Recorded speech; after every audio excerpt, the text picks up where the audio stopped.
우리에게 주신 하나님 말씀은 예레미야 41장 1절에서 18절까지의 말씀입니다.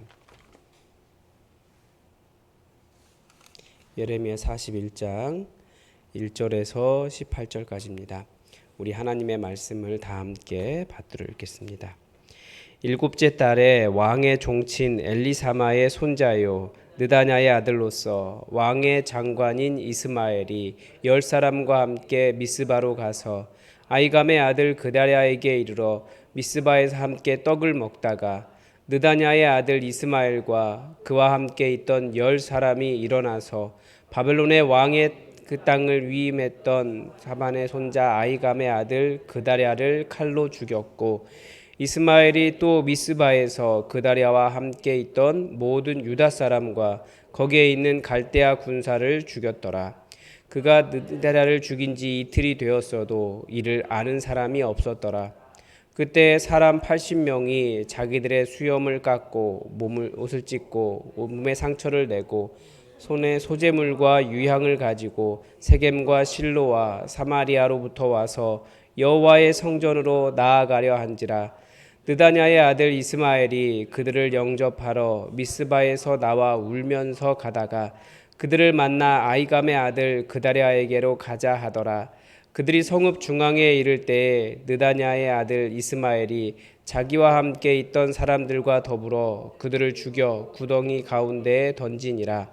그 중에 10사람은 이스마엘에게 이르기를 우리가 밀과 보리와 기름과 꿀을 밭에 감추었으니 우리를 죽이지 말라 하니 그가 그치고 그들을 그의 형제와 마찬가지로 죽이지 아니하였더라.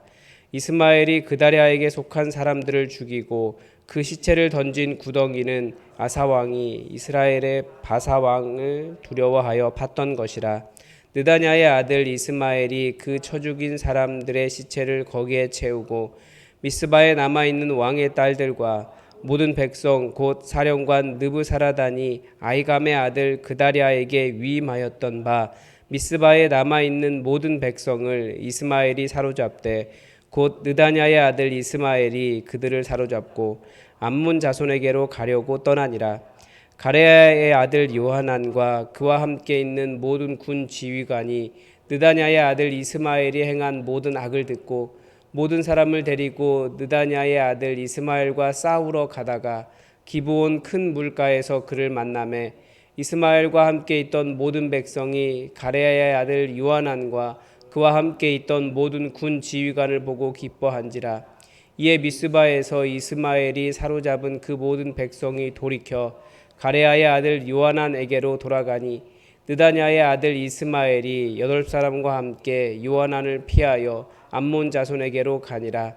가레야의 아들 요하난과 그와 함께 있던 모든 군 지휘관이 느다냐의 아들 이스마엘이 아히감의 아들 그다랴를 죽이고 미스바에서 잡아간 모든 남은 백성 곧 군사와 여자와 유아와 내시를 기브온에서 빼앗아 가지고 돌아와서 애굽으로 가려고 떠나 베들레헴 근처에 있는 게롯 김함에 머물렀으니 이는 느다냐의 아들 이스마엘이 바벨론의 왕이 그 땅을 위임한 아히감의 아들 그랴를 죽였으므로 그들이 갈대아 사람을 두려워함이었더라. 아멘.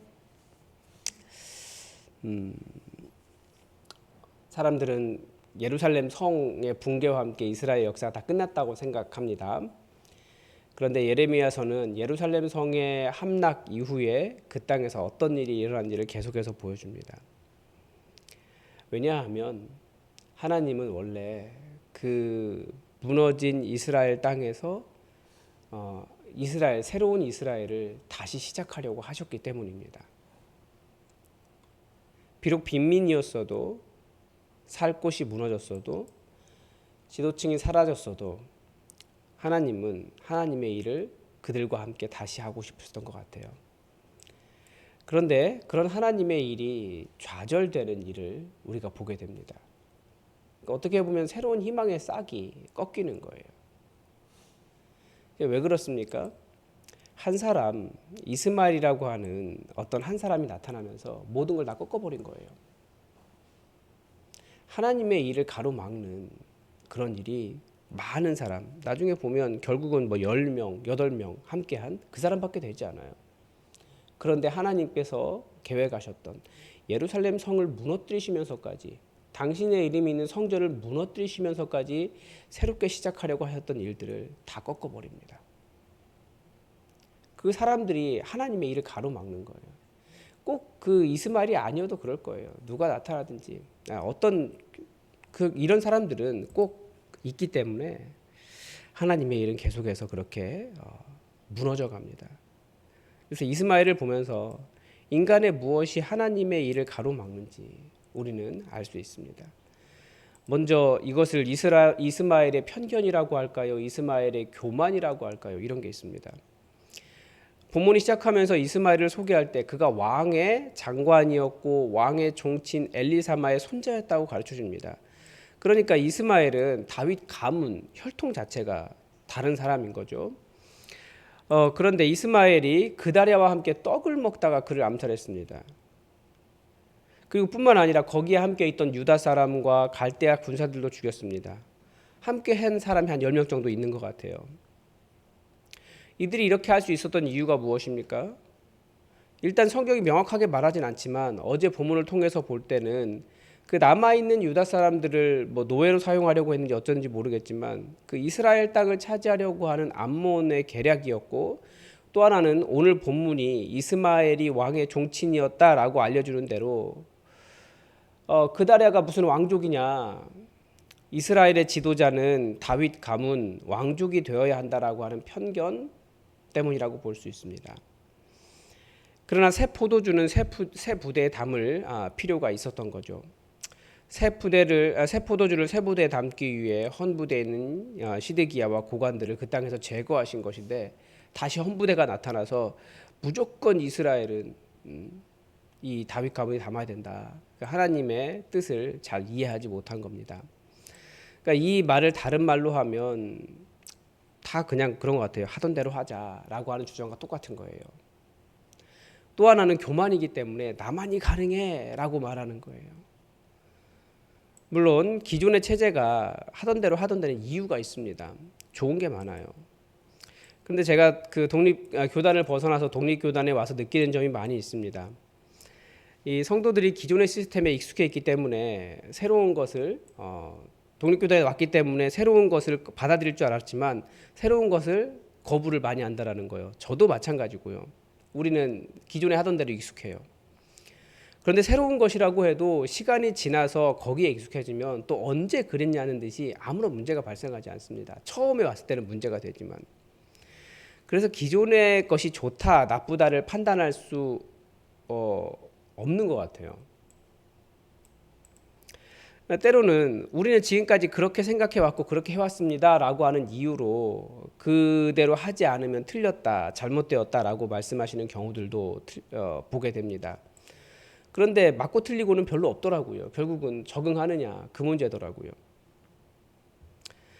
초대교회가 순식간에 그 디아스포라 세계로 들어갈 수 있었던 이유 중에 하나는 그들은 사역에 초점을 맞추어서, 그러니까 복음 전하는 일에 초점을 맞추어서 다양한 계층과 다양한 문화에 쉽게 변형될 수 있었기 때문입니다. 근데 유대교는 어떻습니까? 유대교는 모든 것이 다 철저하게 갇혀 있었어요. 뭐 하나 하려고 해도 이게 율법에 맞느냐, 사람 만나는 것도 이게 율법에 맞느냐, 뭐 밥을 먹는 것도 이게 율법에 맞느냐, 집에 들어와서 신발 벗는데도 이게 율법에 맞느냐, 뭐 이런 아주 작은 사소한 것까지 너무나 많은 것들이 얽매여 있었다는 거예요. 그런데 초대교회는 우리가 예수 그리스도의 복음을 전해야 된다. 그러면 그들과 같은 모양으로 변화될 수 있었다는 거죠. 그러면 진짜 복음을 전하고 그들을 변화시켰고 그들에게 다른 예수 그리스도를 증거할 수 있었습니다. 교회는 사역의 초점이 명확하면 사실은 굉장히 가벼운 조직이 되어야 될 필요가 있는 거죠. 제가 아는 목사님 중에 한 분이 건축을 전공하신 분이 계세요.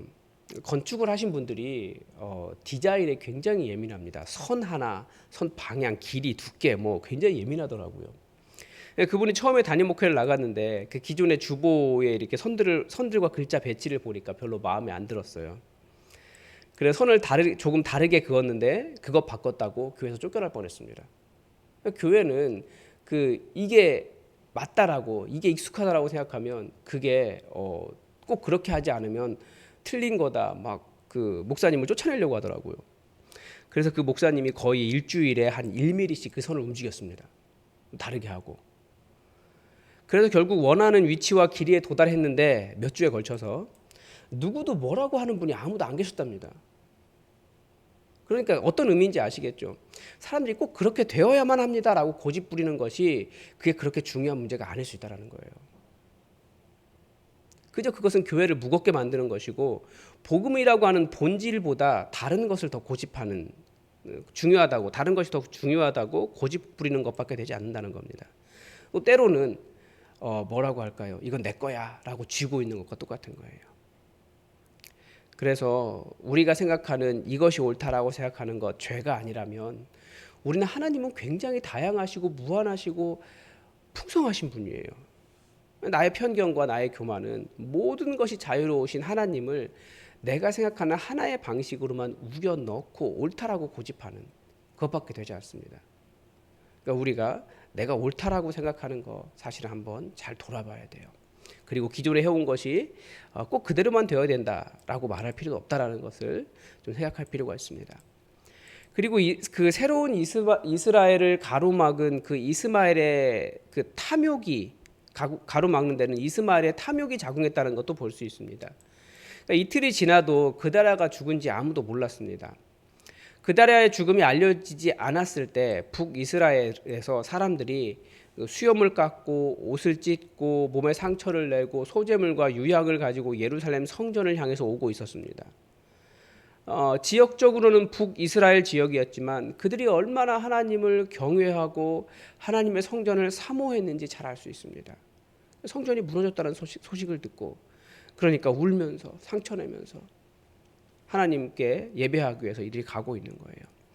근데 이스마엘이 이 소식을 듣고 그들을 영접하러 가서 그들을 만나서 그들과 함께 내려올 거 아니에요. 북이스라엘에서 쭉 내려오는데 같이 우는 거예요. 사람들은 그것을 보면서 이 사람 정말 이스마엘 진실한 사람이다. 얼마나 믿었겠습니까? 그런데 이스마엘이 그다리아에게로 인도하는 척하다가 그들을 다 죽여버립니다. 얼마나 가식적인지 참 기가 찰 노릇입니다. 자기 마음대로 하기 위해서 사람 죽이는 걸 너무나 쉽게 생각하는 거예요. 그러면서도 왕의 종친이네 자기가 나라와 여호와 하나님을 정말 사랑하는 사람이라고 얼마나 가식을 떨었을지 알만합니다. 그래서 이 큐티책에 보면 저희 큐티책 말고 제가 보는 또 다른 책이 있는데 거기에는 그런 얘기가 있더라고요. 다들 나라를 위한다고 하는데 어떤 것이 정말 나라를 위한 것인가? 거기에 대한 질문을 딱 던져놓고 대답을 하지 않고 있어요. 이 이스마엘도 누가 보기에는 자기가 왕의 종친이고 그러니까 나도 나라를 위한 사람입니다 라고 말했다는 거예요. 그러나 실제로는 그 안에 탐욕으로 가득 찬 사람이었습니다. 그렇게 사람을 죽이려는데 한 10명 정도가 우리가 밀과 보리와 기름과 꿀을 감추었는데 그거 줄 테니 우리를 죽이지 말아달라라는 말에 그들을 살려줍니다. 그러니까 죽이면서 이야기한 거죠. 너희 먹을 거 있지? 지금 우리 먹을 거 없는데 너희 먹을 거 있지? 어디 있어? 말 안 해? 한 사람 죽이고 말 안 해? 한 사람 죽이고 그러다가 이제 10명쯤 남으니까 10명 죽는 거 보면서 이제 그렇게 한 거죠. 그러니까 탐욕이 가득 찬 사람과 친구가 되는 방법은 재물밖에 없나 봅니다. 그의 탐욕을 보여주는 것은 그 이스마엘이 미스바에 있던 모든 백성을 사로잡아 암몬으로 가려고 했다라는 겁니다. 왜 암몬으로 가려고 했는지는 잘 알 수 없습니다. 제가 보기에는 사람 장사하려고 한 것 같아요. 빈민들이니까. 그러니까 그 교만하고 편견에 가득 차고 탐욕에 가득 찬 소위 고위층이 다른 사람, 자기와는 신분이 다르다라고 생각하는 사람을 바라보는 시각을 볼 수 있어요. 빈민들이니까 사람 장사하려고 한 거예요. 지금 제 추측이고요. 근데 한 가지 확실한 것은 그다리아를 죽이고 이 사람들을 데려가면 암몬 왕이 자신을 인정하고 높은 지위를 보장해 줄 것이라고 생각했던 것은 분명합니다. 그러니까 너무나 탐욕스러운 사람이었던 거예요. 아마도 이런 사람이 유다를 계속 다스려 왔을 겁니다. 이 이스마엘의 그런 탐욕이 결국 새로운 이스라엘의 희망을 꺾어버렸습니다. 그리고 새로운 이스라엘의 희망을 꺾는 또 다른 시도가 나옵니다. 이 사람들이 이스마엘의 손에서 벗어나서 이제 그 바벨론을 두려워해서 애굽으로 가려고 했다는 겁니다. 이스라엘이 항상 위기가 있을 때마다 애굽을 의지하려고 하는 마음이 있었습니다. 뭐 정치적으로 보면 바벨론이 예루살렘을 쳐들어온 이유도 애굽이 이렇게 강성해지니까 사람들이 바벨론을 버리고 애굽을 의지했기 때문입니다. 근데 성경은 계속해서 이야기하거든요. 제발 애굽의 병거를 의지하지 말아라. 계속 경고합니다. 그 애굽을 의지하는 마음이 하나님을 의지하지 않고 우상을 의지하는 마음과 동일하기 때문입니다. 이 마음은 근본적으로 하나님에 대한 불신을 의미합니다. 하나님보다 더 큰 존재가 있다고 생각하는 거예요. 새로운 이스라엘이 되려면 하나님에 대한 신뢰가 달라져야 됩니다. 그러니까 우리가 예수님을 믿는다라고 하는 것도 우리의 구원의 근거, 구원의 능력을 나에게서가 아니라 혹은 다른 더 크다라고 생각하는 것에서가 아니라 예수 그리스도에게로 옮기는 것입니다. 근데 안타까운 것은 이제 이 이후에도 나오지만 새로운 이스라엘에 대한 싹을 꺾은 것은 꼭 이스마엘 그 한 사람 때문만은 아니라는 거예요. 이스마엘 없어지잖아요. 다른 사람이 그런 사람 나타나요. 교만하고 내가 생각하는 것이 옳다라고 하는 편견을 사로잡히고 그러면서 자기의 탐욕을 가장하고 그러면서 하나님 이외에 다른 것을 의지하는 또 다른 사람이 나타난다는 것을 볼 수 있습니다. 그만큼 뭔가 새로운 하나님의 뜻대로 이루고자 할 때는 사실 자기를 내려놓고 하나님을 제대로 따라가는 사람들이 필요한 거죠. 그래서 예수님은 십자가를 지고 예수님을 따라갈 제자들을 찾아가신 겁니다. 그래서 그것들이 꼭 결국은 이런 지도층 통해서는 쉽지 않기 때문에 가난한 어부들과 함께 하신 거예요. 그들은 예수님의 부활을 보았고 예수님이 이끄시는 대로 어디든지 가는 사람들이었기 때문입니다. 우리도 마찬가지입니다. 우리도 새로운 교회를 이루고자 하는데 우리에게 당연히 어떤 편견이나 탐욕이나 헛된 의지가 있다면 제대로 된 교회 세우기 어렵습니다. 오직 성령님께 순종하며 주님께서 말씀하실 때 아멘으로 따라가고 주님 행하실 일들을 기도로 기대하며 나아가는 그런 하나님 제대로 의지하는 그런 주의 백성이 되었으면 좋겠습니다. 오늘도 하나님의 뜻이 우리에게 이루어지기를 주기도문으로 기도하겠습니다. 하늘에 계신 우리 아버지, 아버지의 이름을 거룩하게 하시며 아버지의 나라가 오게 하시며 아버지의 뜻이 하늘에서와 같이 땅에서도 이루어지게 하소서. 오늘 우리에게 일용할 양식을 주시고 우리가 우리에게 잘못한 사람을 용서하여 준 것 같이 우리 죄를 용서하여 주시고 우리를 시험에 빠지지 않게 하시고 악에서 구하소서. 나라와 권능과 영광이 영원히 아버지의 것입니다. 아멘. 여러분 이 무더운 날씨 속에서 일하는 우리 사랑하는 성도들을 위해서 함께 기도해 주시고 우리 환우들을 위해서 기도해 주시기 바랍니다. 그리고 우리가 청년들을 위해서도 열심히 기도하는데 청년부뿐만 아니라 우리 교회 모든 세대가 다 골고루 풍성하게 성장할 수 있도록 여러분 이 교회의 부흥을 위해서 다 함께 기도해 주시기 바랍니다. 다 함께 기도하겠습니다.